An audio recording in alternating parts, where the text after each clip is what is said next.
ஏண்டி உனக்கு தம்பியா இருக்குது எவ்வளவு கஷ்டம் தெரியுமா? உன் புருஷனுக்கு மச்சானா இருக்குது எவ்வளவு கஷ்டம் தெரியுமா? இந்த உட்காந்துக்கு உரலு அவனுக்கு மாமனா இருக்குது எவ்வளவு கஷ்டம் தெரியுமா? உன் மாமியா இருக்காலே மாடர்ன் மனோரமா அக்காக்களுக்கு ஒத்தாய்ச்சா இருக்கலாமே 2 மணி வேலை இழுத்து பிடிச்ச செய்ய வந்தா சம்பளத்துக்கு ஆள் வச்ச மாதிரி ஆளுக்கு வேலை வாங்குறாங்க. ஏண்டி நான் தெரியாம தான் கேக்குறேன். எங்க ஆத்தாகரி அவனுக்கு ஒன்ன கட்டி கொடுத்துருக்காளா இல்ல என்ன சேர்த்து கட்டி கொடுத்துருக்காளா? அத்தரத்துல பொன் போட்டு மச்சா மச்சா மச்சா மச்சா எங்க இருக்கு ஓடியா ஓடியா ஓடியா அவசரங்கிறியா? நானும் மாமாக்கு என்னாச்சு ஏதாச்சும் உயிரை கையில பிடிச்சி வேகமா ஓடி போய் பார்த்தா ராத்திரி 3 மணிக்கு மூடி சுத்தி கிரிச்சு திறந்து கொடுங்கிறியா? நானும் மானங்கட்டத்தனமா திறந்து கொடுத்துட்டு தான் வந்தேன்.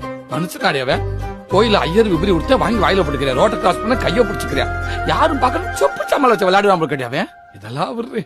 இந்த உட்காந்துருக்கானே கூழ்பானே இன்னைக்கு இல்ல அவனை எல்கேஜி சேர்த்து விட்டதுல இருந்து 7:30 மணி பள்ளிக்கூடத்துக்கு 5:30 மணிக்கு எழுப்பி விட்டு பல்ல விளக்கி விட்டு ஆய் கழுவி விட்டு குளிப்பாட்டி விட்டு துவட்டி தலை சீவி பவுடர் அடிச்சு யூனிஃபார்ம் பேர்ல சட்டை டவுசர் ஷூ சாட்சி பெல்ட் டைல ஒரு பேச்சு லொட்டு லொசுக்குன்னு எல்லாத்தையும் மாட்டி விட்டு குதின்னு குதிக்கிறவனுக்கு குஞ்சு மணியை மாட்டிடாம ஜிப்பையும் போட்டு விட்டு அவனை பள்ளிக்கூடத்துக்கு ஏற்பாடு பண்றதுக்குள்ள என் பாடு பெரும்பாடு ஆயிருந்தே. இதெல்லாம் வருது. நான் எப்பெல்லாம் சோத்துல கை வைக்கிறேன்னா அப்பெல்லாம் உன் பிள்ளைக்கு ஆய் வந்துருட்டி. திருச்சியில பேரு பண்ண ஜோசியக்காரன் கூட என் கையை பார்த்து ஜோசி சொல்ல முடியாம தவிக்கிறாண்டி. உன் பிள்ளைக்கு குண்டிகளை விட்டு என் கையெல்லாம் அழிஞ்சு போச்சுடி. இதெல்லாம் ஏன் எத்தனை நாளா உனக்கு தெரியல தெரியுமா?